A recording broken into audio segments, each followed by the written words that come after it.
Hi, it's Ingrid, and in this video, we're having a look at healing from narcissistic abuse.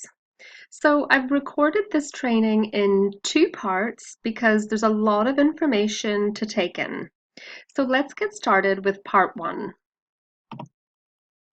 Many of the clients that I work with one-to-one as a coach and emotional healing expert and in my online courses have been affected by a toxic or narcissistic partner and or a family member. All breakups are hard, but this one can be particularly devastating, leaving you wondering if you'll ever heal enough to consider dating again and building up trust in someone again. A narcissistic person suffers from a mental disorder that centers around an inflated ego. A narcissistic person always wants to be the center of attention, even at the expense of others' feelings. Plus, they lack any empathy towards other people. As Judith Orloff tells us in her book, Emotional Freedom, Liberate Yourself from Negative Emotions and Transform Your Life, narcissists are master manipulators, and they know exactly how to trigger your weaknesses. They can make you fall in love with them so hard that it feels like you're giving up a part of your heart to leave them. And they use every manipulation in the book to get you to stay. On the surface, narcissists can seem charming, intelligent, caring, knowing how to entice and lure their way back into your life. But once they reel you back in, they revert to their egotistical selves. Their motto will always be me first. Everything's all about them. They have a grandiose sense of self-importance and entitlement. They crave admiration and attention. Narcissists are so dangerous because they lack empathy and have a limited capacity for unconditional love. Sadly, their hearts either haven't developed or have been shut down due to early psychic trauma, such as being raised by narcissistic parents. And this is a crippling handicap, both emotionally and spiritually.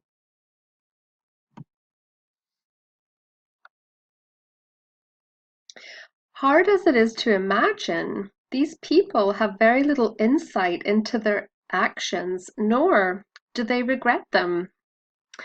Looking at this picture, if you have had a narcissist partner or ex-husband or perhaps a family member, you'll understand why this lady's face is looking so shocked when somebody says, "Oh, it looks as though your ex seems like such a nice guy."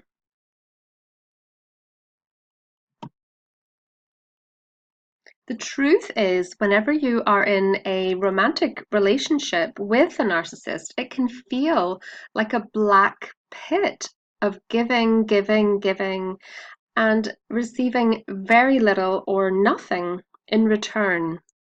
This picture here is very profound. It's of a woman giving and giving, giving, and the transfer of energy is real. So she is constantly interacting with, giving of herself, probably financially, emotionally, mentally, giving up her time and attention, pouring her feelings into this person, having sex with them. And what eventually happens is that you are left absolutely exhausted. It's like they have sucked the very life force out of you. So, as it says here, know your worth and surround yourself with people, places, and things that don't leave you spiritually empty on skin and bones.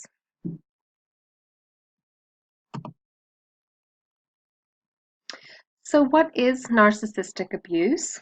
Well, a narcissist is driven to succeed regardless of whom they hurt, the lies they tell, or whomever they step on. They believe that they are entitled to the best because they have this superior sense of self.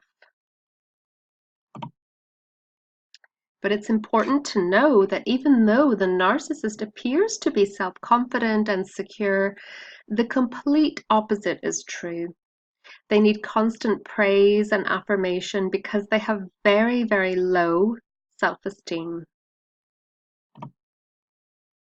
And it's because they feel so bad about themselves that they desire to make everybody else around them feel bad as well. And this is what leads to the narcissistic abuse. Their goal with this behavior is to feed the never-ending ego that they have. So approximately 1 in 10 people have narcissistic personality disorder.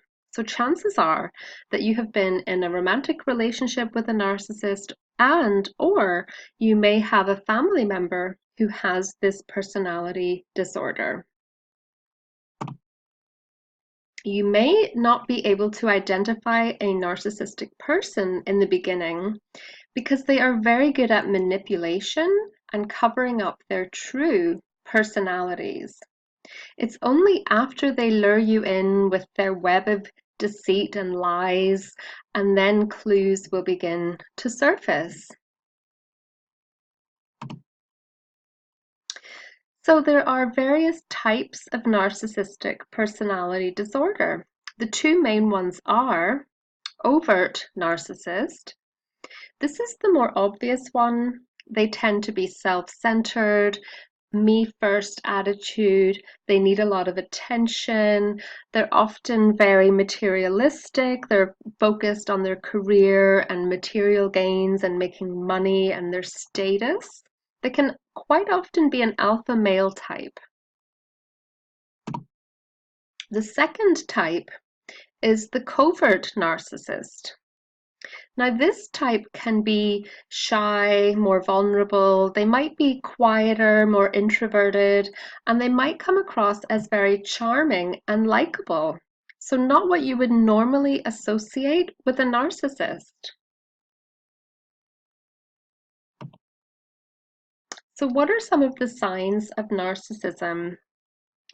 If you suspect somebody around you manipulating you, look for signs of narcissism as defined in the Diagnostic and Statistical Manual of Mental Disorders, such as an overinflated sense of self-worth, wanting to be seen as superior without doing the work to earn it, exaggerating their abilities, over-exaggerating their achievements, a preoccupation with having the perfect partner, best job, most expensive car, the most expensive house.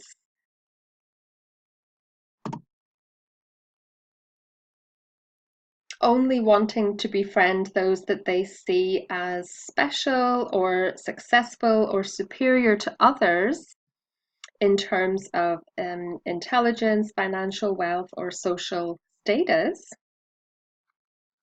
Needing constant affirmations and compliments to boost their ego, overly preoccupied with their own personal problems. It is always all about them.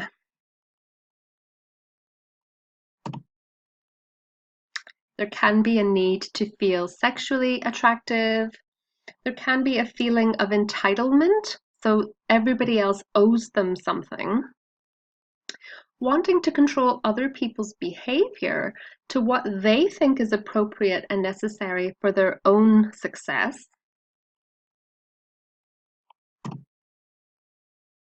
They will not have respect for authority figures.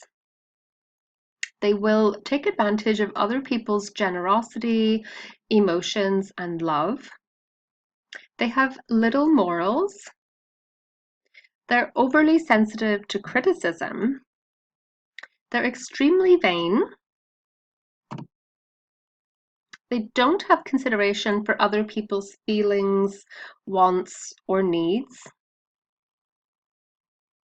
They behave in egotistical ways in a conceited manner. And they can be jealous of other people and think that other people are also jealous of them. I would add to this list the cerebral narcissist. This is where they are overly concerned with intelligence and IQ, and their ego is fed from intellect, and that is how they judge other people as well. Also, the victim narcissist. This is where there's always something wrong with them. Nothing is ever their fault. They always seem to find a way to blame somebody else for their problems.